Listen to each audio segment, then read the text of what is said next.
अ, आज की क्लास में जो क्वेश्चन आपके साथ डिस्कस करूंगा या जो कंसेप्ट में डिस्कस करूंगा आपके साथ, वो आपके स्कूल के एग्जाम में डेफिनेटली 3 नंबर का आने वाला है। ट्रायल बैलेंस का चैप्टर होगा। ट्रायल बैलेंस के चैप्टर के अंदर क्वेश्चन देंगे भाई। एक कैटेगरी का क्वेश्चन तो मैंने लास्ट क्लास में करवाया था आपको कि भाई जम्बल्ड या मिस इन्फॉर्मेशन आपको दे रखी थी, या जो ट्रायल बैलेंस बनाया हुआ था वो प्रॉपर तरीके से नहीं बन रखा था, आपको उसे रीअलाइन करके और फिर उसको ट्रायल बैलेंस की कैटेगरी में मैच करना था। एक तो वो था। तो वो तो पिछली क्लास में हमने एग्जांपल्स करे थे। आज की क्लास में जो क्वेश्चन करने जा रहे हैं उसमें क्या होगा कि ट्रायल बैलेंस के अंदर कुछ आइटम आपको गिवन होंगे जो कि बेसिकली आपको ट्रायल बैलेंस के अंदर नहीं रखने हैं। रखने हैं नहीं रखने हैं कैसे डिसाइड करना है, वो कंसेप्ट मैं आपके सामने यहाँ पर लेके चल रहा हूँ। ठीक है, चलिए।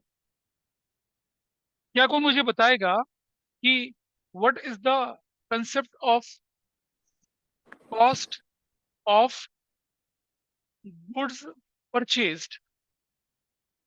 क्या होता है कॉस्ट ऑफ गुड्स परचेज? जो आप गुड्स खरीद रहे हैं उनकी कॉस्ट क्या होती है, मतलब कॉस्ट ऑफ गुड्स परचेज नहीं बोलूंगा मैं, इनफैक्ट आई से कॉस्ट ऑफ गुड्स प्रोड्यूस्ड। बताइए क्या होता होगा कॉस्ट ऑफ गुड्स प्रोड्यूस्ड? तो बताएगा। ये जब हमने बेसिक अकाउंटिंग टर्म्स पढ़ाई थी ना तब बताया था। उस समय लोग पतंगे उड़ाया करते थे, मस्ती काटा करते थे, नए नए 10th से 11th में आए थे, ध्यान ही नहीं दिया। आज रिकॉल करवा रहा हूँ। है किसी को याद? Anybody is able to recall cost of goods produced? कोई हो तो सर जो बताइए। फाइनल कॉस्ट होती है गुड्स नहीं, को प्रोड्यूस करने, वो नहीं। अच्छा चल बता क्या होती है वो, फिर बोलो क्या होता है वो। जैसे लेबर की कॉस्ट, मशीनरी, रॉ आइए देखते हैं। मटेरियल्स वगैरह। थोड़ा नजदीक हो, ज्यादा नजदीक नहीं। ओपनिंग स्टॉक पड़ा होगा आपके पास कोई, प्लस क्या करते हैं net purchases, plus direct expenses. ये जो तुम बोले ना लेबर कॉस्ट वगैरह वगैरह, ये सब ये होता है। इसे कहते हैं हम लोग क्या? Opening stock, net purchases plus direct expense. ये कहलाती है हमारी cost of goods produced. Cost of goods produce कहलाती है। अब इसमें से जो नेट परचेजेस होते हैं, नेट परचेजेस वो कैसे निकाले जाते हैं? वो निकाले जाते हैं total purchases minus purchases return, ऐसे। और टोटल परचेजेस कैसे निकाले जाते हैं?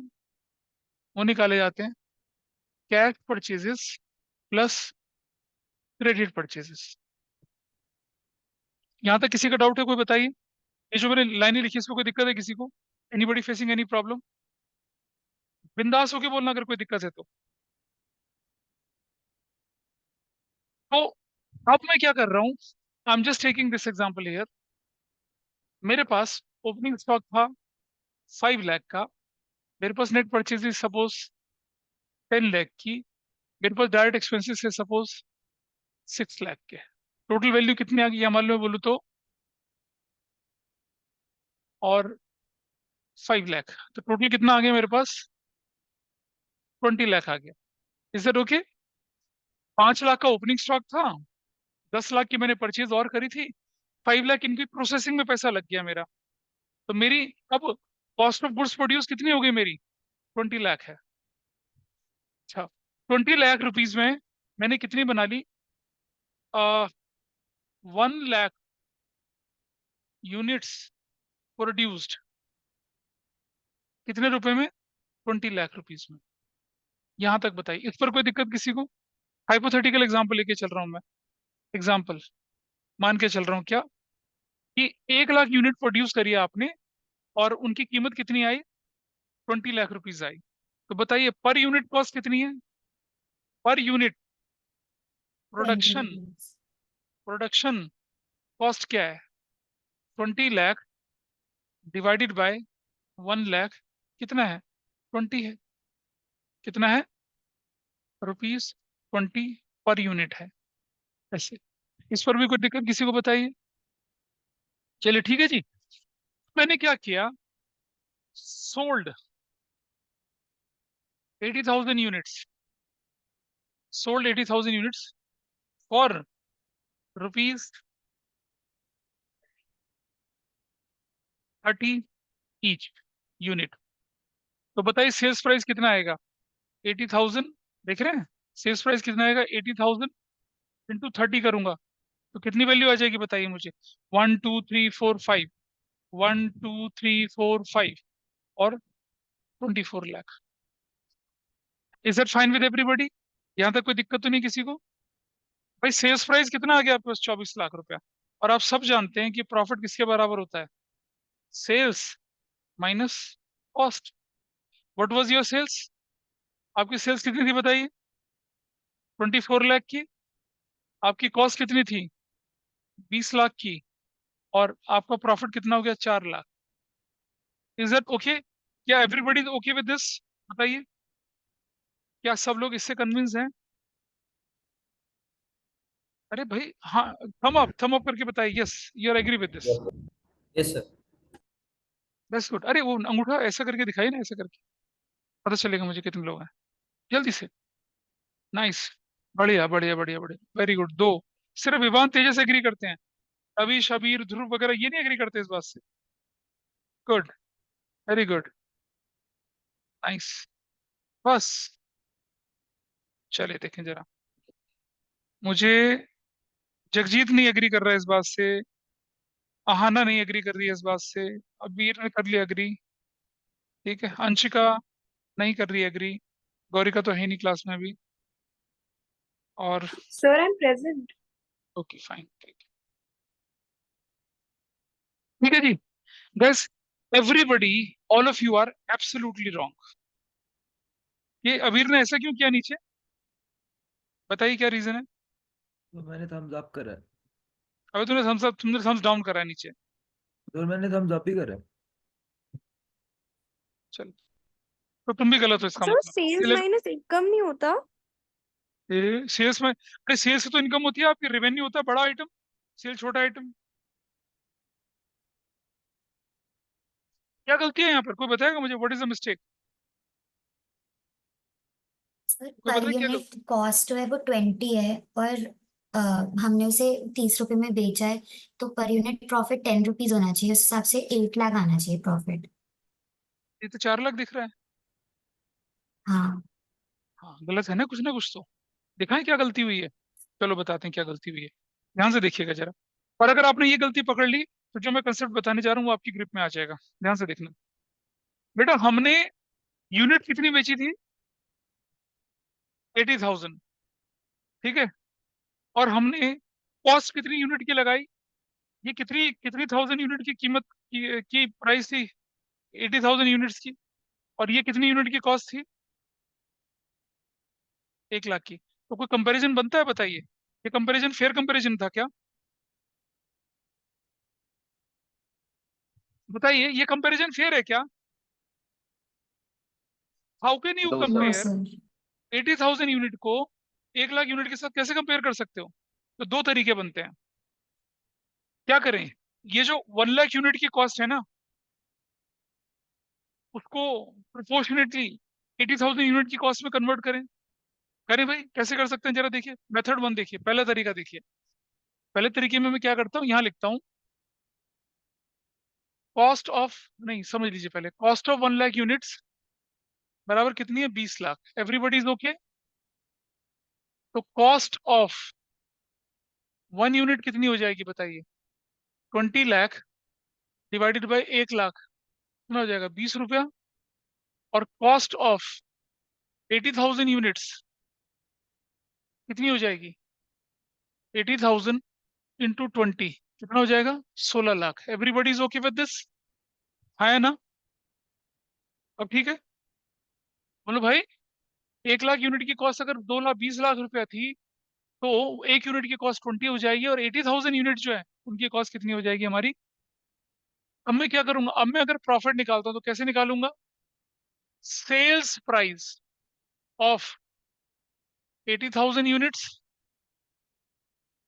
Minus cost of 80,000 units. Sales price 80,000 unit की कितनी थी? वहां देखिए कितनी है, 24 लाख। और इसकी कितनी है? इसकी 16 लाख। एक बच्चे ने पूछा था ना आंसर कितना आ रहा है? 8 लाख। क्या आप एग्री कर रहे हैं आपका आंसर 8 लाख से ना? Is that fine? 8 lakh answer. बेटा बताओ मुझे, क्या ये कैलकुलेशन अब कंफर्टेबल नहीं है, या ये यस सर। कैलकुलेशन अब ठीक नहीं है? Got it? तो क्या गड़बड़ कर रहे थे हम लोग 80,000 यूनिट की सेल्स से 1 लाख यूनिट की क्या कर रहे थे, कॉस्ट ऑफ प्रोडक्शन को क्या कर रहे थे, माइनस कर रहे थे। That what we are doing, इसको हम कर रहे थे यहाँ पर। ठीक है, और अपना माइक आप बंद रखिए, जब जरूरत हो तो उसको खोल के you can talk to me. लीजिए, एक और तरीका क्वेश्चन करने का। भाई अब इतना इतना करना तो हमारे बस की नहीं है, क्या हमें कोई एक सीधा फॉर्मूला मिल सकता है? सीधा फॉर्मूला, आइए मैं सीधा फॉर्मूला बताता हूँ कैसे बनता है। यहाँ देखिए, अब कॉस्ट ऑफ गुड्स प्रोड्यूस्ड कितनी है बताइए? कॉस्ट ऑफ गुड्स प्रोड्यूस कितनी यूनिट? 1 लाख यूनिट्स, है ना? Cost of goods produce 1 lakh unit की कितनी है बताइए? 20 lakh. Is that okay with everybody? Cost of goods produce 1 lakh unit की 20,000, ठीक है। माइनस कर दूं कॉस्ट ऑफ गुड्स अनसोल्ड, बोलो बोलो, हाँ या ना बोलो, अनसोल्ड, प्लीज बताइए मुझे। Yes sir. तो अनसोल्ड यूनिट कितनी थी भाई हमारी? 20,000। अरे जब हमने 1 लाख में से 80,000 बेच दिया तो कितनी मेरी अनसोल्ड रह गई? 20,000 रहेगी ना। Yes sir. और 20,000 में पर यूनिट की कॉस्ट कितनी है? 20 रुपया। तो कितना हो गया? 4 लाख माइनस माइनस, क्या माइनस करेंगे जरा देखिए अब। Now this 16 lakh is what? 16 lakh मेरे पास जो आई उसको क्या बोल रहे हैं हम लोग? क्या नाम देंगे इसको? इसको बोलेंगे, जो 16 लाख है उसको क्या बोलेंगे हम लोग, पता है? कोई बताए क्या नाम बोलेंगे इसको? 16 लाख का क्या बोलेंगे इसको? Stock. Cost of goods sold. Wonderful, क्या बोलेंगे इसको? Cost of goods sold. क्या बोलेंगे इसको? कॉस्ट ऑफ गुड्स सोल्ड बोलेंगे। यानी कि अगर मैं कॉस्ट ऑफ गुड्स प्रोड्यूस में से cost of goods unsold minus कर दूं तो मेरे पास क्या आ जाएगी? उन गुड्स की कॉस्ट आ जाएगी जो मैं मार्केट में बेचने जा रहा हूँ, यानी 80,000 यूनिट की कॉस्ट आ जाएगी। और फिर 80,000 की सेल से कंपेयर कर लूंगा तो मेरा प्रॉफिट लॉस आ जाएगा। अब बेटा ये जो होता है ना, ये वाला कॉस्ट ऑफ गुड्स अनसोल्ड, इसको पता है क्या बोलते हैं हम? इसको नाम देते हैं हम लोग क्या? Please support Elvish Yadav. तविश अरोड़ा। अरे यार, एलविश यादव को क्या सपोर्ट करके क्या मिलेगा बता, है तविश?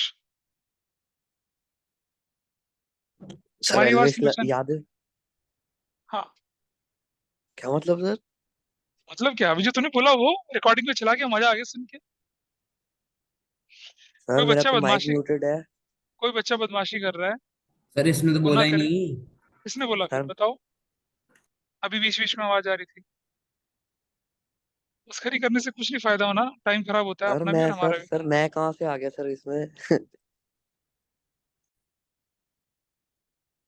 तो कॉस्ट ऑफ गुड्स प्रोड्यूस में से क्या माइनस कर दिया हमने? Closing stock. क्या माइनस कर दिया यहाँ पर हमने? Closing stock. और हमारे पास क्या निकल आया? कॉस्ट ऑफ गुड्स सोल्ड निकल आया। ठीक है जी, cost of goods sold. Vivaan is saying something, Vivaan Jain. नहीं सर। चलो, अब मैं क्या कर रहा हूँ आपके सामने, अब आपको एक स्ट्रक्चर्ड फॉर्मूला दिखा रहा हूँ कि वो फॉर्मूला क्या होता है। देखिए वो फॉर्मूला ये होता है यहाँ पर, आप कॉस्ट ऑफ गुड्स सोल्ड वो कैसे निकाली जाती है? वो निकाली जाती है cost of goods produced minus closing stock करके। ठीक है जी, माइनस करके क्लोजिंग स्टॉक।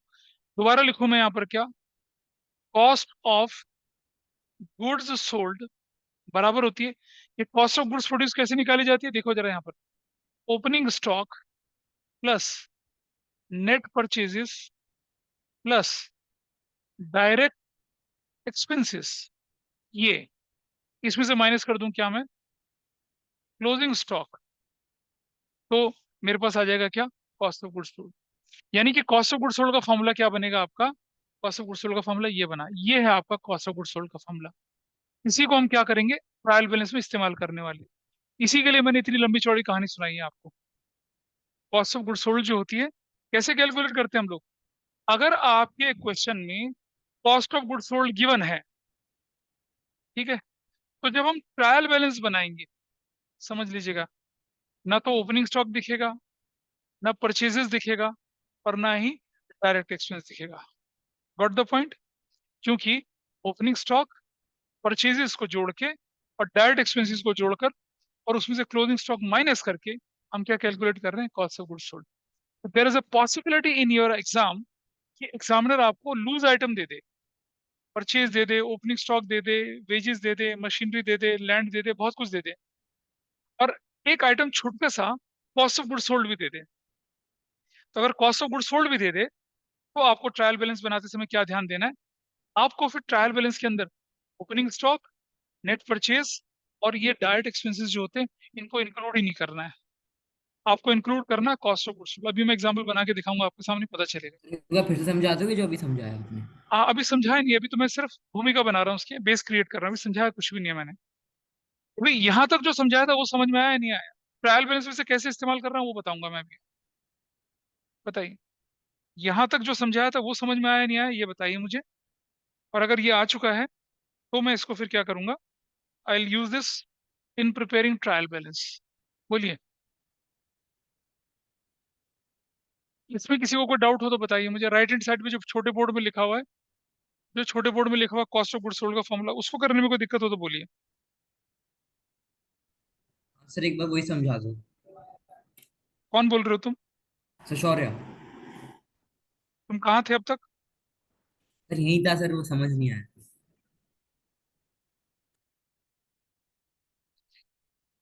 चलिए, इसको नोट करने की जरूरत नहीं, इसे मैं क्लास ग्रुप पर डाले दे रहा हूँ ताकि आप उसे आराम से देख सकें कभी भी। देखिए, अब देखिए यहाँ पर क्या होता है।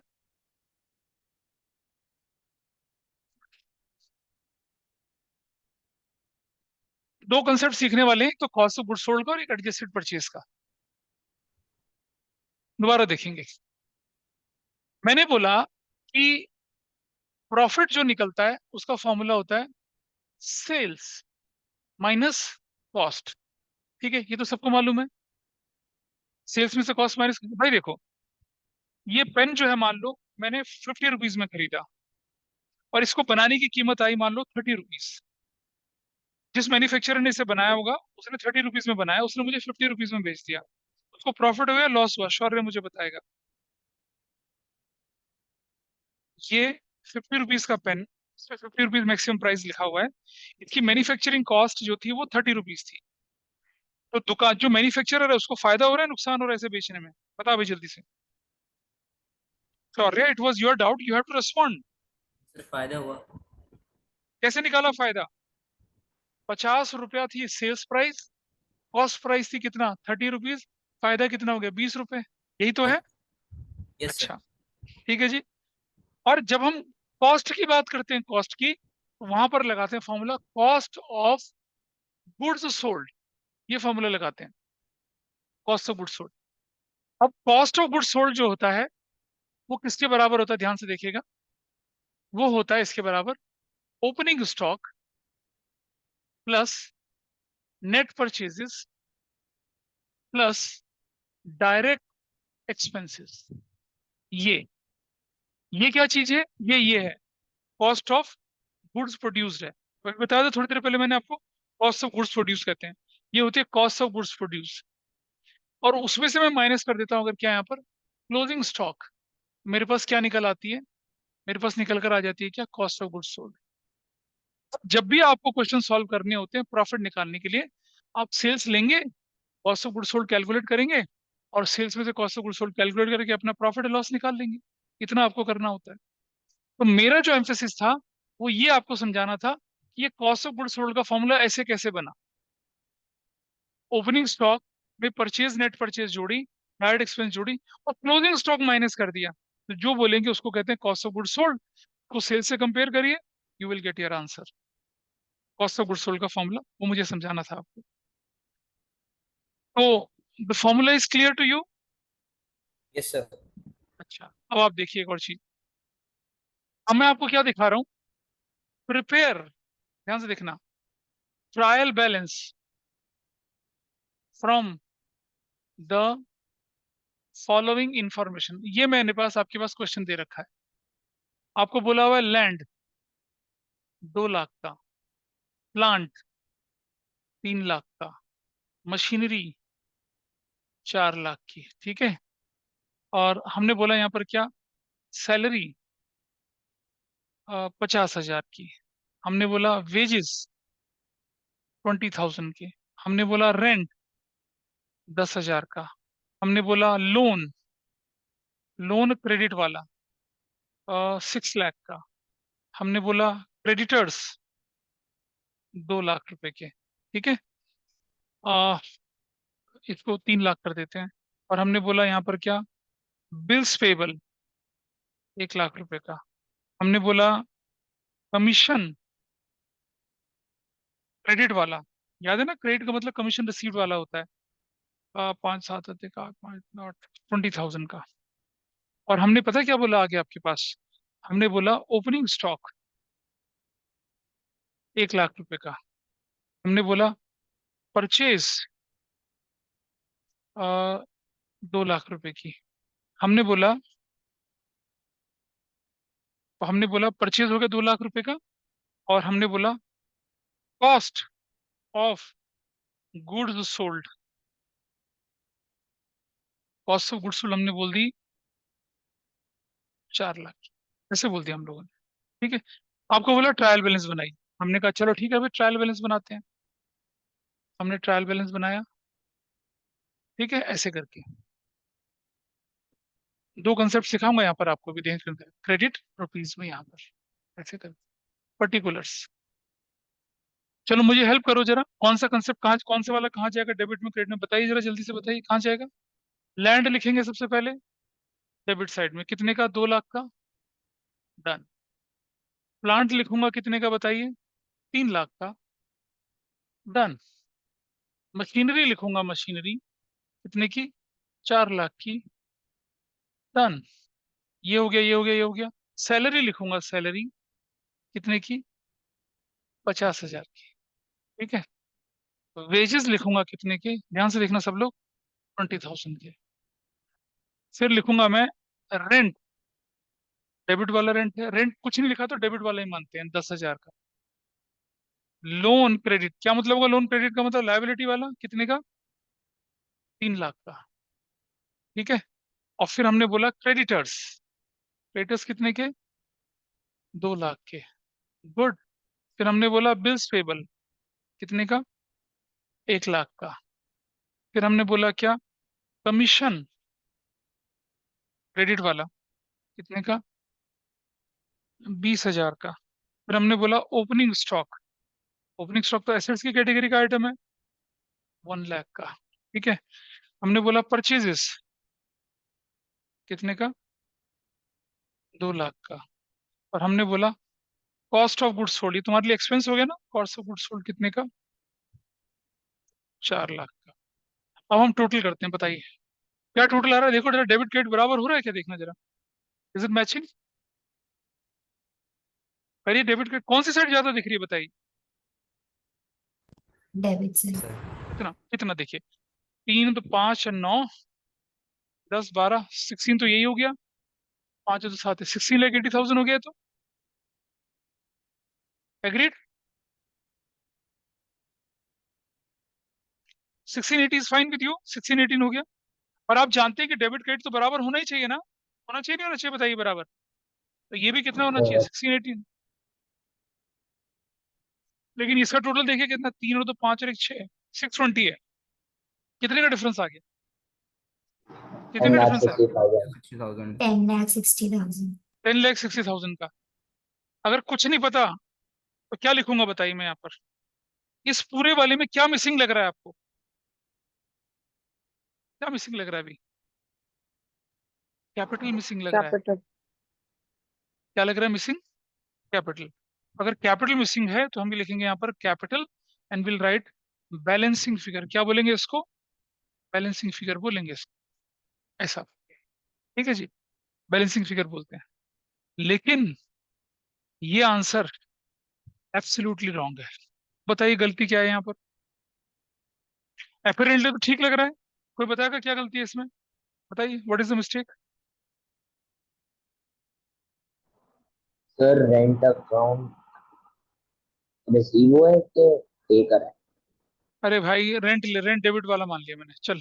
अब आप बता, तो अब बताओ क्या रेंट गलती? तो डेबिट में आएगा। डेबिट में डाला है?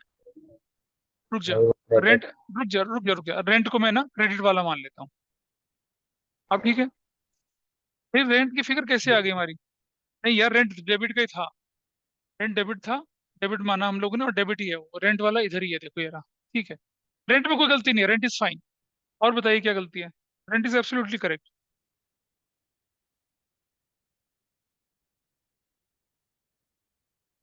बोलो भाई, क्या गलती है? हाँ, आओ बता दें क्या गलती है।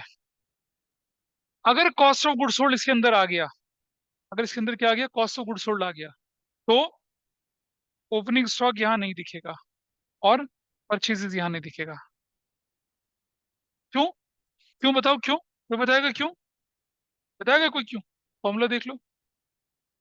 और उसके साथ साथ वेजेस भी नहीं आएगा, वेजेस भी नहीं आएगा। जानते हैं क्यों? क्योंकि वेजेस डायरेक्ट एक्सपेंसेस होते हैं, तो सैलरी।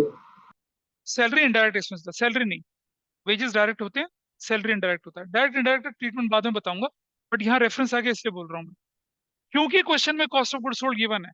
तो कॉस्ट ऑफ गुड सोल्ड कैसे कैलकुलेट होता है जानते हैं आप?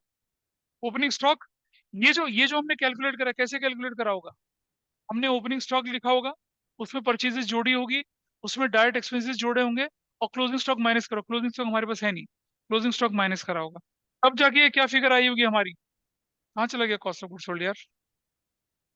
नहीं पढ़ रहा होती है से देख लो, लिख भी रहा हूँ साइड में।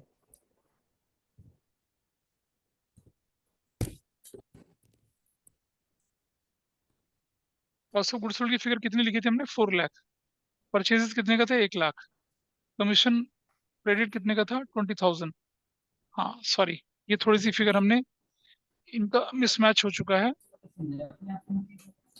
हाँ ये देखिए, कमीशन क्रेडिट वाला इज दिस, और फिर ये स्टॉक ये वाला, परचेजेस ये वाला, कॉस्ट ऑफ गुड सोल्ड को हमें रखना है ऐसे। तो जब cost of good sold question में गिवन है, ट्रायल बैलेंस के अंदर क्या करेंगे आप? ये ओपनिंग स्टॉक को, ये परचेज को नहीं रख सकते हैं आप, डायरेक्ट एक्सपेंस को नहीं रख सकते हैं। तो आपका अब आंसर क्या बनेगा? Wages is excluded, it will not be shown. Opening stock, it will not be shown. Purchases, it will not be shown. अब बताइए what is your final total, because cost of good sold is given in the question. बताइए what is the total now? ये 10,000 का 10,000, ये 13,10,000। 4 3 7 2 9 लाख, 1460 13 13,60। 13,60,000। ठीक है, 13,60,000। और जरा देखिए अब डिफरेंस कितने का है? अब हमारी कैपिटल बैलेंसिंग फिगर कितने की बनी?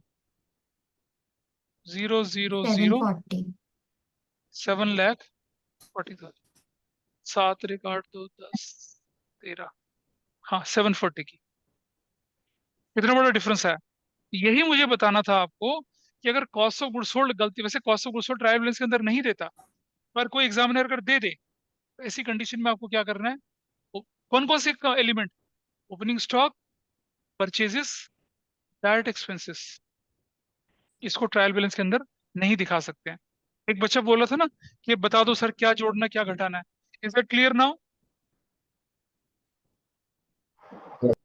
Is that clear? किसी ने बोला था ना कि सर क्या जोड़ना क्या घटाना, कैसे करना क्या नहीं करना। I think it is clear now कि जब हम ट्रायल बैलेंस बनाएंगे, और अगर ट्रायल बैलेंस बनाते समय हमारे पास क्या आ जाए, ट्रायल बैलेंस बनाते समय हमारे पास कॉस्ट ऑफ गुड सोल्ड आ जाए, तो हम क्या, किस किस चीज को नहीं लेके चलते हम लोग? हम स्टॉक को नहीं लेके चलेंगे, हम परचेज लेके नहीं चलेंगे, चाहे कैश परचेज क्रेडिट परचेज नहीं लेके चलेंगे, हम डायरेक्ट एक्सपेंस को लेके नहीं चलेंगे। It will not be shown in the trial balance, सिर्फ ये दिखेगा।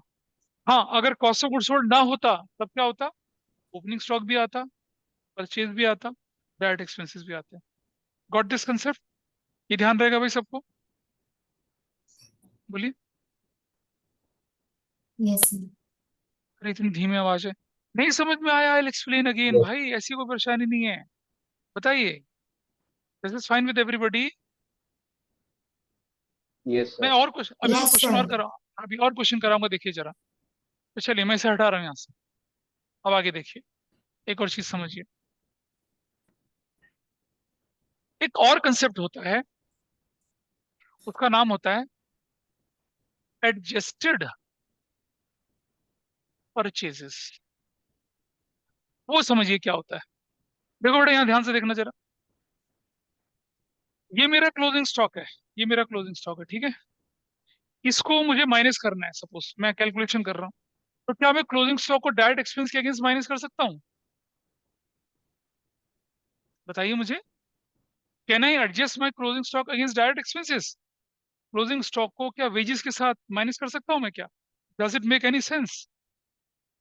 हाँ या ना बोलो, यस और नो, सिंपल। नो। नहीं बनता, बिल्कुल नहीं बनता।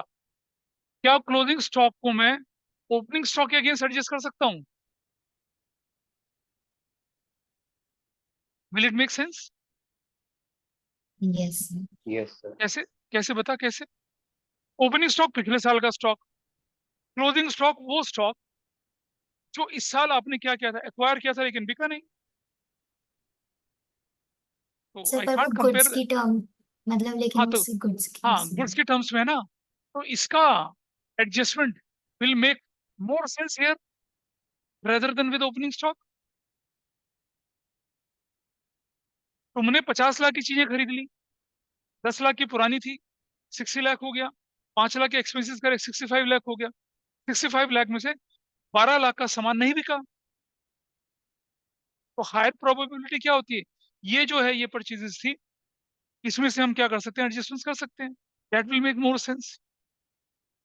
तो बेटा, काउंटिंग के अंदर क्या चलता है कि जब भी हम इस क्लोजिंग स्टॉक को एडजस्ट करना चाहें, हम चाह रहे हैं कि क्लोजिंग स्टॉक को ट्रायल बैलेंस में लेके ही ना जाए, आगे ना लेके जाए, इसे एडजस्ट कर लो भाई। और अभी भी हम माइनस ही तो कर रहे हैं। अगर मैं क्लोजिंग स्टॉक को एडजस्ट करना चाहूँ तो this is not a right thing, और इससे एडजस्ट करना चाहूँ this is not a right thing. इसको एडजस्ट किससे कर सकते हैं हम लोग? परचेज से, नेट परचेज से। तो जब क्लोजिंग स्टॉक से एडजस्ट होता है, परचेजेस से एडजस्ट होता है, ठीक है, तब उसे क्या बोलते हैं? एडजस्टेड परचेजेस, ठीक है। क्या बोलते हैं उसको? एडजस्टेड परचेजेस बोलते हैं, ठीक है। तो क्या होती है adjusted purchase? When closing stock is adjusted against purchases, तो उसे बोला जाता है क्या? एडजस्टेड परचेज, ठीक है। अपनी बुक खोलिए सब लोग, एक बार जरा बुक खोलिए फटाफट से, अपनी बुक देखिए जरा, पेज नंबर 14.17, पेज नंबर 14.17 देखिए फटाफट से अपनी बुक का, पेज नंबर 14.17। और एक चीज और देखिए,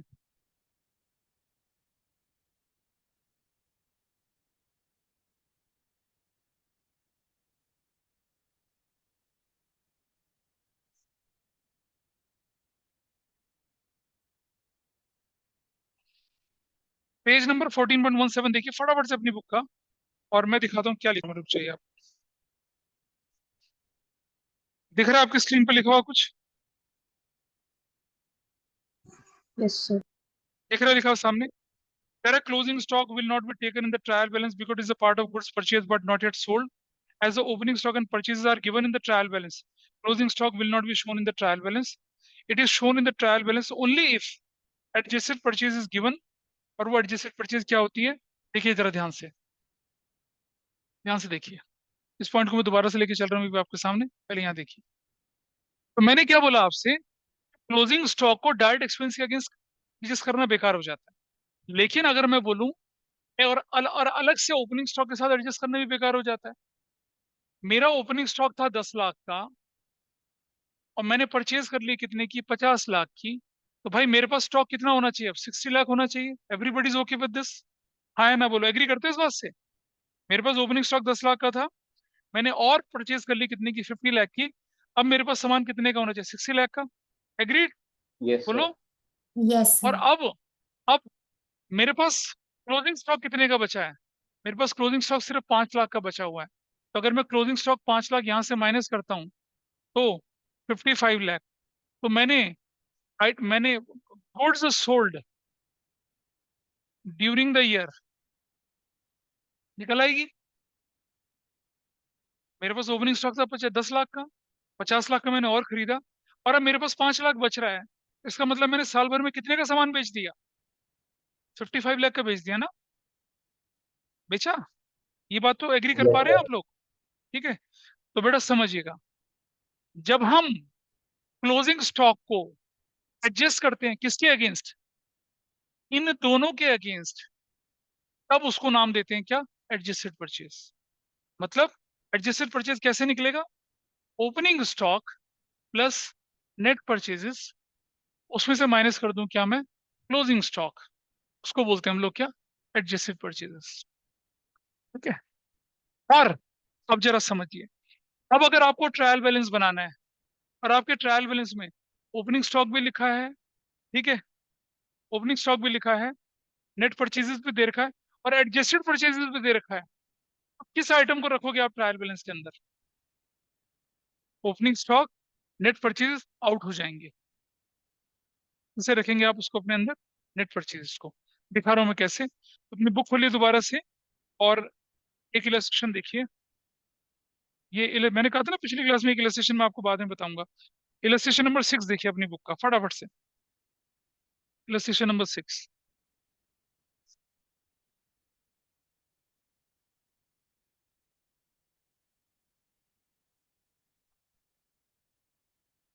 देखिए इलस्ट्रेशन 6 फटाफट से।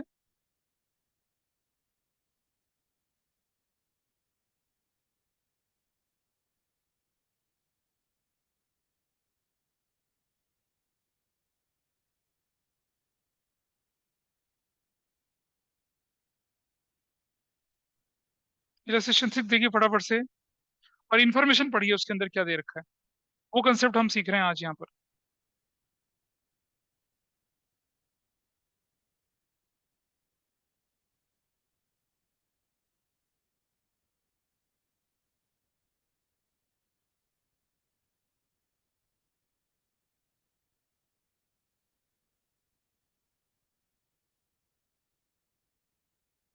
देखा किसी ने? Yes, sir. दिखा रहा हूँ आपको, देखिए। I'm just showing it to you.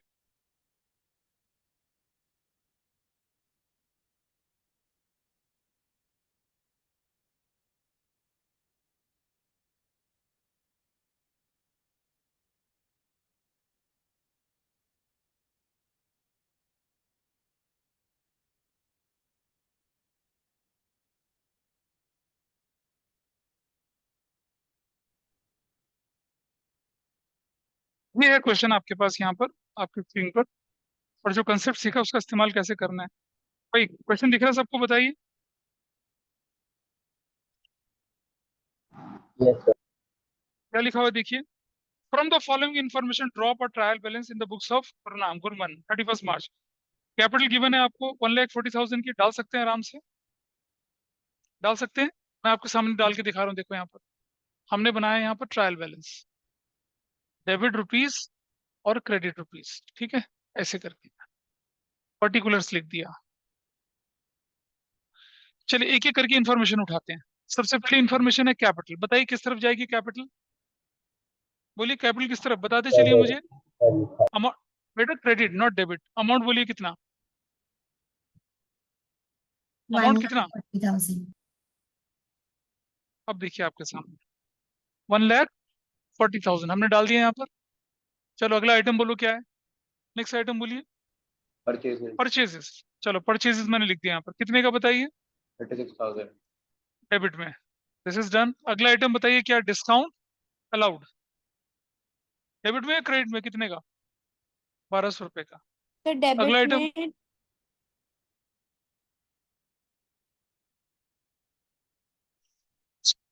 I'm sorry, carriage inwards बताइए कितने का दिख रहा है डेबिट में? 11,000. 11,000 का। बिल्कुल ठीक है जी। अगला आइटम चलें जरा। नेक्स्ट आइटम क्या दिख रहा है आपको? सेल्स। सेल्स किस तरफ जाएगा, डेबिट या क्रेडिट में बताइए? क्रेडिट। 60,000 क्रेडिट में जाएगा। इसी तरह से return inward, return inward sales return होता है, कहाँ जाएगा? डेबिट में। कितने का? 300 रुपए का। इसी तरह से रिटर्न आउटवर्ड बताइए कहाँ जाएगा? रिटर्न आउटवर्ड कहाँ जाएगा? क्रेडिट। क्रेडिट में। कितने का? 700 का। इसी तरह से अगला आइटम बताइए क्या हमारे पास है? Plant and machinery. Plant and machinery की वैल्यू बताइए कितनी दे रखी है?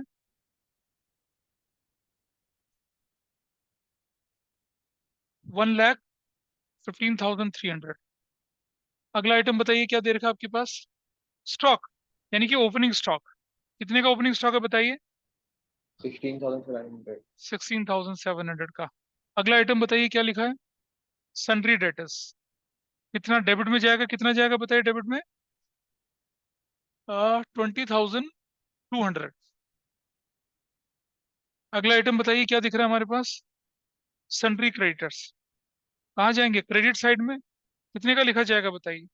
12,000। 12,000 का। और इन्वेस्टमेंट्स कितने का है? 3,600। 3,600 का डेबिट में। और आगे चलिए क्या लिखा हुआ है? कमीशन रिसीव, कमीशन रिसीव्ड कितने का दिख रहा है? क्रेडिट में जाएगा। कितने 1,800। का? 1,800 का। Cash in hand, cash in hand कितने का दिख रहा है? 100। डेबिट साइड में 100 रुपीज का। और आगे क्या दिख रहा है आपके पास? Cash at bank. Cash at bank कितने का दिख रहा है? 10,100 का। ठीक है। और अगर लिखा है स्टॉक 31 मार्च का, क्या लिखा है? स्टॉक 31 मार्च का, ब्रैकेट में क्या लिखा हुआ है? Not adjusted. क्लोजिंग स्टॉक लिखा हुआ है, ठीक है। अब मुझे बताइए क्लोजिंग स्टॉक ट्रायल बैलेंस के अंदर जाएगा? नहीं जाएगा। ट्रायल बैलेंस के अंदर, वो ट्रायल बैलेंस के अंदर नहीं जाता, क्योंकि क्लोजिंग स्टॉक की एंट्री कब होती है पता है? साल के आखिर में होती है। और क्लोजिंग स्टॉक जो आइटम होता है सीधा ट्रेडिंग अकाउंट के अंदर जाता है, ट्रायल बैलेंस के अंदर तो उसकी एंट्री नहीं होती है। ये सारी की सारी इन्फॉर्मेशन आपके सामने। इसका सोल्यूशन भी अगर आप देखते हैं तो आपको ये सारी की सारी इन्फॉर्मेशन प्लेस दिखती है आपको। देखिए जरा, कैन यू सी दिस? दिख रहा है सारी की सारी इन्फॉर्मेशन आपकी प्लेस करी गई है? बोलिए, दिख रही है? मैच कर रहा है? देखिए 36, 12, 11, 3, 115, 16, 700, 20,200, 3,600, 100 ये। और 140 दिख रहा है आपको, आपको 60 दिख रहा है, 700 दिख रहा है, 12 दिख रहा है। ट्रायल बैलेंस तो दिख रहा है आपको, मिला बनाया, कोई परेशानी नहीं थी यहाँ पर। परेशानी कहाँ आती है वो मैं बताता हूँ, देखिए अब अगर आपका क्वेश्चन आपसे कहता, बेटा देखो क्या कहता, ध्यान से समझना। वो कहता परचेज के आगे लिखता क्या? एडजस्टेड। क्या कहता वो? क्या कहता क्वेश्चन में कि परचेज क्या है आपकी? एडजस्टेड है। इसका मतलब क्या हुआ, कोई बताएगा मुझे? अगर परचेज एडजस्टेड है तो यहाँ से कौन कौन से आइटम उठ जाएंगे? बताइए कौन कौन से आइटम उठ जाएंगे अगर परचेज एडजस्टेड है तो? हाँ, ओपनिंग स्टॉक हट जाएगा यहाँ से। कहाँ है भाई ओपनिंग स्टॉक? ये हट जाएगा, it will not be shown. और क्या नहीं हटता? और क्या हटेगा यहाँ से? देखिए परचेजेस, कौन सा वाला पार्ट बताइए? परचेजेस। परचेजेस कहाँ दिख रहा है आपके पास? Where is the purchases? किधर है परचेजेस? परचेजेस, हाँ मतलब परचेज तो एडजस्ट हो गया ना। परचेज एडजस्ट है, इसलिए इसको तो लिखना पड़ेगा, ठीक है। और क्लोजिंग स्टॉक का क्या करेंगे बताइए? पहले क्लोजिंग स्टॉक ट्रायल बैलेंस के अंदर नहीं आता था, ठीक है, नहीं आता था क्योंकि कोई रिकॉर्ड नहीं हुआ। लेकिन अब बताइए मुझे, क्लोजिंग स्टॉक जो है हमने क्या कर दिया? परचेज से माइनस कर दिया, भगा दिया उसको। लेकिन अब हमें क्या करना पड़ेगा? उसको इंक्लूड। तो हम क्लोजिंग स्टॉक को क्या दिखाएंगे? इसके अंदर दिखाएंगे। और कितने का दिखाएंगे? What is the closing stock in the question? कितना लिखा हुआ क्वेश्चन में? What is the value 20,500। Question में? क्लोजिंग 20,000, 20,000, 500। 20,500, 20,500 यहाँ दिखेगा। और सुनो, ये जो रिटर्न आउटवर्ड है ना, ये वाला पार्ट, दिस इज ऑल्सो भी रिटर्न आउटवर्ड की वैल्यू कितनी थी बताइए? 200 है। कहाँ गया वो? लिखा नहीं था क्या? 200 है, 200 है वो। रिटर्न आउटवर्ड यहाँ था, सर यहाँ होना चाहिए था ना क्लोजिंग उसको स्टॉक, तो। Closing stock, closing stock. क्या तुम गड़बड़ करा रहे हो? क्लोजिंग स्टॉक की वैल्यू कितनी है पहले ये बताइए? 20,200। ठीक है जी। और ये रिटर्न आउटवर्ड कितने का था? 700। 700 का रिटर्न आउटवर्ड 700 का, ये रहा रिटर्न आउटवर्ड चला गया, और क्लोजिंग स्टॉक कितने का 20,200 का, ये यहाँ दिखेगा। तो इसका मतलब 20,500 ही है। यार सर बुक तुम्हारे क्वेश्चन में पास है, 20,500 है क्लोजिंग स्टॉक। तो फिर 20,200 क्यों बोल रहे हो?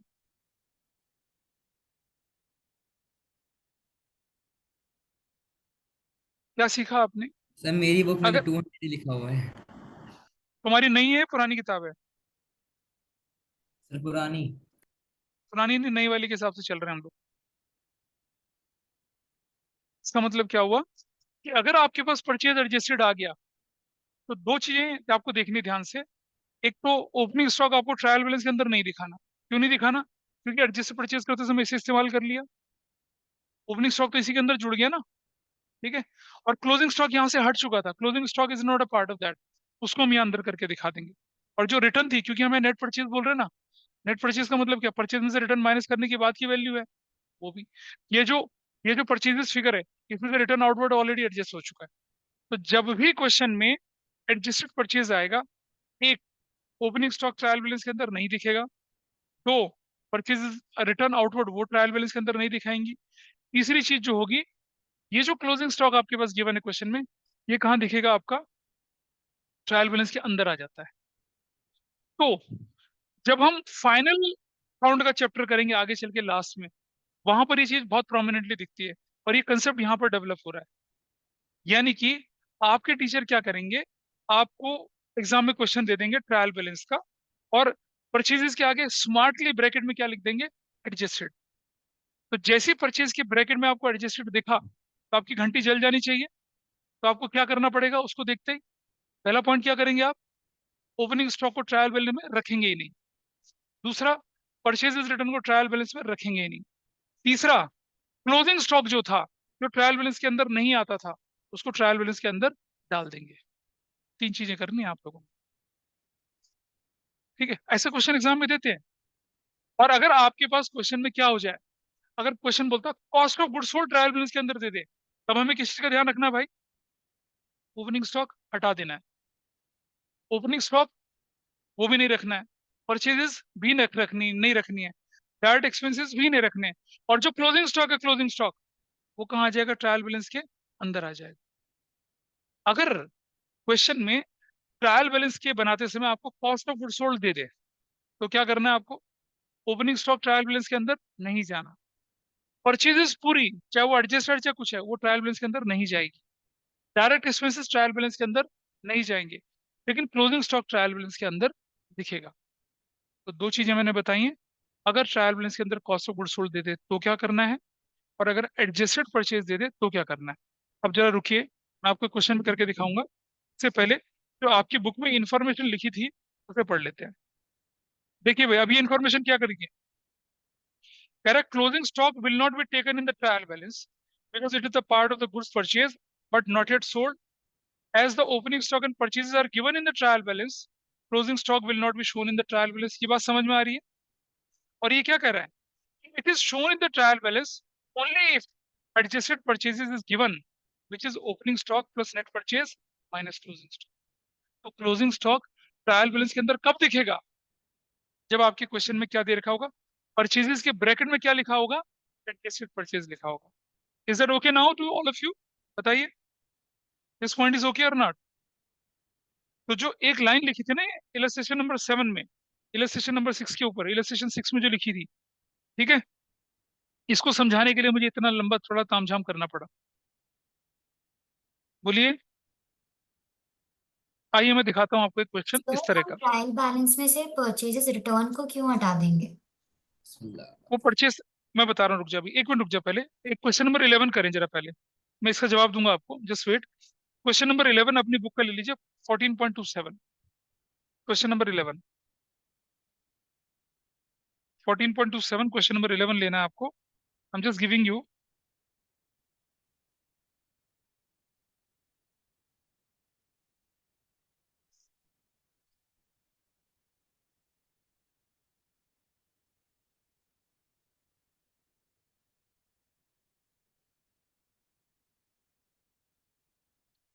इसका जवाब देता हूँ अभी, एक बार क्वेश्चन 11 करें पहले आप।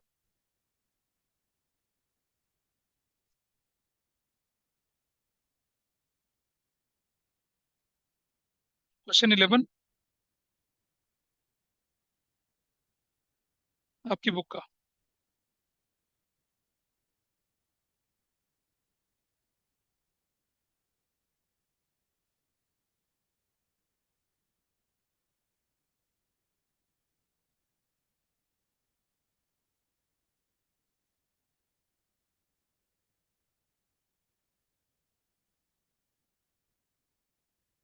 ये देखिए आपके सामने स्क्रीन पर आ रहा है।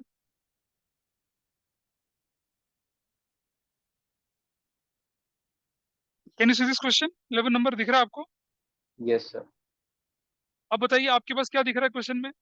Prepare correct trial balance from the following information which in which there are what certain mistakes।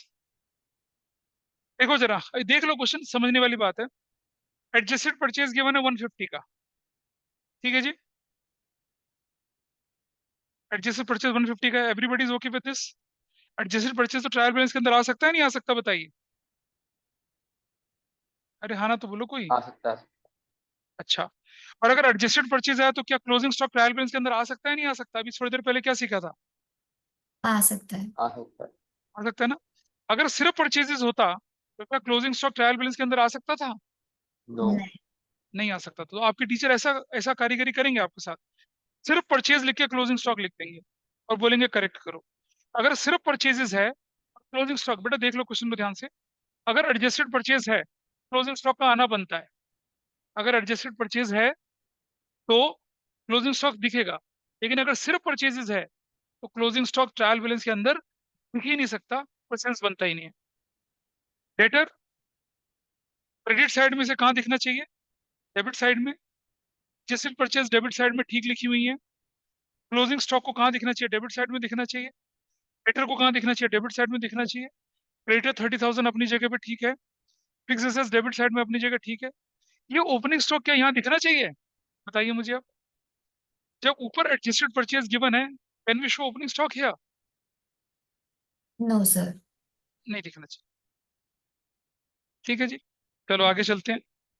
और एक्सपेंसेस क्रेडिट में इन्हें कहाँ डालना है? डेबिट में। सेल्स क्रेडिट में ही जाएगा। और कैपिटल जो 90,000 है उसे किस तरफ दिखना चाहिए था? क्रेडिट। Credit. क्रेडिट साइड में। और अब आपके नीचे एक हिंट दे रखा है, since adjusted purchase is given therefore opening stock will not be shown in the trial balance but closing stock will appear in the trial balance। ये कंसेप्ट सिखाने के लिए मैंने इतना लंबा तामझाम आपके साथ डिस्कस किया। Now you look got the reason कि क्यों एडजस्टेड परचेजेस जो होती हैं अगर ट्रायल बैलेंस के अंदर गिवन होगी तो हम ओपनिंग स्टॉक को हटा देंगे, ठीक है, और परचेज तो वैसे भी नहीं दिखेगा। और उसके साथ साथ क्या, ये जो क्लोजिंग स्टॉक है ये जनरली ट्रायल बैलेंस के बाहर पड़ा रहता है, ये कहाँ आ जाएगा? ट्रायल बैलेंस के अंदर आ जाएगा। This is one thing. दूसरा उसने पूछा कि भाई परचेज रिटर्न को आप क्यों टच कर रहे हैं, परचेज रिटर्न का क्या काम बनेगा? देखो बेटा, परचेज देखिए, जब भी हम ट्रायल बैलेंस से फाइनल अकाउंट बनाते हैं हम लेके चलते हैं कैश परचेज, क्रेडिट परचेज, उसमें से रिटर्न माइनस करके परचेज रिटर्न हमने हटा दी। और आप देख रहे हैं यहाँ भी हमने क्या लिया हुआ है? नेट परचेज की फिगर ले रखी है ना। तो नेट परचेज का मतलब क्या हुआ? परचेज जो है उसमें से रिटर्न ऑलरेडी एडजस्ट हो चुकी है। Yes sir. तो अगर उसमें से ऑलरेडी एडजस्ट हो चुकी है तो ट्रायल बैलेंस के अंदर क्यों दिखा रहा हूँ मैं उसे? वो फिगर उसमें से जो ऑलरेडी एडजस्ट हो चुकी है तो उसको दिखाने का फिर सेंस नहीं बनेगा। अब तुम बोलोगे तो क्लोजिंग स्टॉक भी तो माइनस हो रही है, उसे क्यों दिखा रहे हो? बेटा हाँ। समझना, please understand, purchase return accounting cycle पूरा करके आया है ना, यस सर। आया ना। पर क्लोजिंग स्टॉक अकाउंटिंग साइकिल पूरा करके आया है क्या? नहीं। नहीं। Closing stock wild card entry है सीधी, ठीक है। तो इसीलिए इसका हटाया हुआ को मैं यहाँ दिखाऊंगा, लेकिन परचेज रिटर्न जो है अकाउंटिंग साइकिल पूरा करके आया है, वो ऑलरेडी परचेज से एडजस्ट हो चुका है। उसे अगर मैं यहाँ दोबारा दिखा दूंगा तो डुप्लीकेशन हो जाएगा। लेकिन क्लोजिंग स्टॉक जो एक बार भी नहीं आया ट्रायल बैलेंस के अंदर, उसे अगर मैं यहाँ दिखाऊंगा तो डुप्लीकेशन नहीं होगा ना। अच्छा सुनो, अगर मैं क्लोजिंग स्टॉक को ड्यूरिंग द ईयर एंट्री करके लाता तो फिर क्लोजिंग स्टॉक भी ट्रायल बैलेंस के अंदर नहीं दिखता। Got it? Yes sir. ठीक है। तो ट्रीटमेंट वही हो रहा है, क्लोजिंग स्टॉक भी माइनस हो रहा है, परचेज रिटर्न भी माइनस हो रहा है। लेकिन परचेज रिटर्न हम ट्रायल बैलेंस के अंदर नहीं दिखा रहे, क्लोजिंग स्टॉक को ट्रायल बैलेंस के अंदर दिखा रहे हैं। रीजन, क्लोजिंग स्टॉक जो है एक वाइल्ड कार्ड एंट्री की तरह साल के आखिर में अपीयर होता है और वो ट्रायल बैलेंस के बाहर पड़ा रहता है। अब क्योंकि वो परचेज से एडजस्ट हो गया, परचेज से माइनस हो गया, तो परचेज की फिगर तो रिड्यूस आई ना, तो उसको बैकअप करने के लिए, पूरा करने के लिए क्लोजिंग स्टॉक इसके अंदर डाल दिया जाता है। जबकि परचेज रिटर्न पूरी अकाउंटिंग साइकिल को करके यहाँ आ रहा है, परचेज में से एडजस्ट हो रहा है, तो उसको हम यहाँ नहीं दिखाएंगे क्योंकि इट इज ऑलरेडी एडजस्ट। देखना, क्योंकि ओपनिंग स्टॉक है, इसी परचेज रिटर्न वाला पार्ट जो बना उसको एडजस्ट कर दिया हमने परचेज में, and there is no need to show that now. तो गॉट इट। 3 नंबर के क्वेश्चन के लिए एक पूरा घंटा में लगाना पड़ा, इसीलिए मैंने ट्रायल बैलेंस की ये वाली क्लास आपको करी थी। अच्छा, एक तरह का क्वेश्चन और आपके टीचर देते हैं, प्लीज समझना जरा सब लोग ध्यान से। आपका ट्रायल बैलेंस है, अभी मैंने देखा था ना, ट्रायल बैलेंस में अगर कोई फिगर मिसिंग हो तो क्या बोलेंगे उसे? क्लोजिंग कैपिटल बोलेंगे उसको, क्या बोलेंगे? कैपिटल बोलेंगे, मैंने बताया था। If any figure is missing तो क्या बोलेंगे उसको? कैपिटल डाल देंगे, अगर मिसिंग फिगर भी तो ठीक है, ये बोला था। एवरीबडी प्लीज यस और नो। Yes, sir. लेकिन अगर कैपिटल भी दे रखा है तब क्या करोगे? तब क्या करोगे बताओ? कैपिटल भी दे रखा है आपके पास क्वेश्चन में और तब भी आपका बैलेंस मैच नहीं कर रहा, फिर क्या करेंगे हम? तो इसके लिए अब आपकी किताब से हटा दिया वैसे क्वेश्चन। अगर कभी ऐसी इंफॉर्मेशन आ जाए और कभी ऐसी सिचुएशन आ जाए कि आप अपना ट्रायल बैलेंस बना रहे हैं, आपने कैपिटल भी डाल दिया, फिर भी आपका मैच नहीं कर रहा है, तो मान लो क्रेडिट साइड में अगर कोई डिफरेंस आ रहा है, तो जितना डिफरेंस आ रहा है उसे लिख देंगे और यहाँ लिख देंगे सस्पेंस अकाउंट। क्या लिख देंगे उसकी जगह? क्या लिख देंगे वहां पर? Suspense account. Suspense account. क्या बोलेंगे? सस्पेंस अकाउंट बोल देंगे।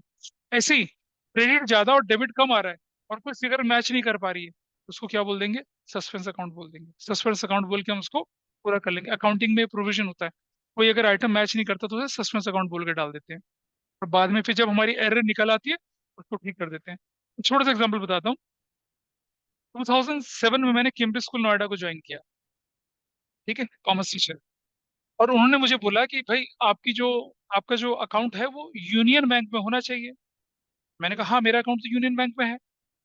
और महीना बीत गया, मेरी सैलरी आई नहीं मेरे अकाउंट में। तो मैं अकाउंटेंट के पास जाके बोला, मैंने कहा सर 1 महीना हो चुका है, 15 दिन हो चुके हैं, मेरी सैलरी नहीं आई। कह रहा सर जी, सैलरी तो हमने आपकी निकाल के दे दी, अकाउंट में ट्रांसफर कर दी। मैंने कौन से अकाउंट में ट्रांसफर करी? कह रहा वो यूनियन बैंक के अकाउंट में ट्रांसफर होनी चाहिए थी आपकी। मैंने कहा हाँ, मेरे भी तो यूनियन बैंक अकाउंट है। उन्होंने कहा पासबुक दिखाओ। मैंने पासबुक दिखाई, उन्होंने अपने अकाउंट से मैच करा। कह रहा सर आपका यूनियन बैंक अकाउंट कहाँ का है? मैंने कहा मेरा यूनियन बैंक अकाउंट तो जो है वो शाहदरा का है। कह रहा हम तो नोएडा सेक्टर 27 वाले यूनियन बैंक अकाउंट की बात कर रहे थे। तो मैंने कहा यार आपने थोड़ी बोला मुझे कि 27 का यूनियन बैंक अकाउंट होना चाहिए। तो भाई फटाफट मैंने अगले दिन यूनियन बैंक ऑफ शाहदरा में अकाउंट खुलवाया। यूनियन बैंक शाहदरा में पासबुक वगैरह लेके और उसके बाद फिर मैं अपने अकाउंटेंट से एक डॉक्यूमेंट ट्रांजेक्शन नंबर लेके वहां चला। तब ऑनलाइन ट्रांसफर नहीं होता था, मतलब और मतलब चेक के थ्रू जो होता था ट्रांसफर हो जाता था, बैंक से एक चेक बन के जाता था और फिर वो ट्रांसफर होता था सबके नाम पे। तो हुआ क्या, यूनियन बैंक जो था सेक्टर 27 वाला, उसके मेरी जो सैलरी थी, मतलब जो भी मेरी सैलरी उस पॉइंट ऑफ टाइम पे थी, वो सैलरी को डालने के लिए उन्हें अकाउंट ही नहीं मिला। कोई मिला होगा जब मेरा अकाउंट उस ब्रांच में है ही नहीं, तो मिला ही नहीं। तो उन्होंने क्या करा, मेरी सैलरी को कहाँ डाल दिया? सस्पेंस अकाउंट में डाल दिया। ठीक है जी, सस्पेंस अकाउंट में डाल दिया।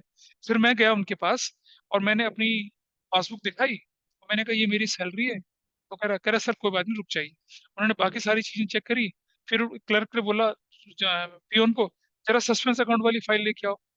सस्पेंस अकाउंट वाली फाइल निकली, उसमें मेरे नाम के साथ वो सैलरी लिखी हुई थी। सस्पेंस अकाउंट से उन्होंने उठाया, सैलरी मेरे अकाउंट में डाल दी, हो गया match. Got it? So suspense account कोई मजाक नहीं, it's a real accounting process. तो आप ट्रायल बैलेंस बना रहे हैं, आपको बुक्स क्लोज करनी है और आपको कोई आइटम पता ही नहीं चल रहा कि कौन सा है, तो क्या करोगे आप? सारा काम का छोड़ के अपना उस एरर को ढूंढने लग जाओगे उस पॉइंट ऑफ टाइम पे? क्या जब आपको बैलेंस शीट फाइनल करनी है, बताइए जरा। नहीं करोगे ना। तो जो एरर आई है आपकी, जो डिफरेंस आया है, उसे सस्पेंस अकाउंट में डाल देंगे, अपनी balance sheet, trial balance, trading, profit loss पूरा करेंगे और बाद में उस रेक्टिफिकेशन ऑफ एरर को खोज के उस गलती को रेक्टिफाई करते हैं। तो वैसा करना होता है। 3 चीजें सिखाई। अगर कॉस्ट ऑफ गुड्स सोल्ड आ जाए तो क्या करना है आपको? क्या करना है कॉस्ट ऑफ गुड्स सोल्ड आ जाए? ना ओपनिंग स्टॉक, ना परचेजेस, ना डायरेक्ट एक्सपेंस, कुछ नहीं दिखेगा, सिर्फ क्लोजिंग स्टॉक दिखेगा ट्रायल बैलेंस के अंदर। लेकिन अगर एडजस्टेड परचेज आ जाए तो क्या होगा? ना ओपनिंग स्टॉक, ठीक है। नेट परचेज, तो परचेज किसके नाम से दिखेगा? जिस परचेज के नाम से परचेज रिटर्न भी नहीं दिखेगा। और क्लोजिंग स्टॉक कहाँ दिखेगा? आपका ट्रायल बैलेंस के अंदर दिखेगा। और अगर आप डेबिट और क्रेडिट को बराबर कर रहे हैं पूरा, और आपके पास कैपिटल गिवन नहीं है, तो कैपिटल आपकी बैलेंसिंग फिगर बन जाएगी। और अगर कैपिटल भी है आपके पास, फिर भी डेबिट में या क्रेडिट में कहीं कोई डिफरेंस आ रहा है, उस डिफरेंस को किस अकाउंट के थ्रू पूरा करेंगे बताइए? कौन से अकाउंट के थ्रू पूरा करेंगे? सस्पेंस अकाउंट के थ्रू पूरा करेंगे। Is it okay? ठीक है, इतना ही मैं बताना चाह रहा था आपसे। अब आप अपनी बुक के किसी भी क्वेश्चन को, आपके एग्जाम में भी कोई किसी तरह की परेशानी आएगी, आप उसे इजीली हैंडल कर सकते हैं। ठीक है, अब ट्रायल बैलेंस वाला चैप्टर हमारा क्या हुआ? ऑफिशियली पूरा हुआ। Clear? So next Yes, class sir. can we start cash book? हाँ, of course will start cash book now. उसके सर बाद कल कोई सब्सिडी क्लास होगी? वो मैं आपको बता दूंगा अभी। I just have to align with class 12 पहले। ओके। ठीक है।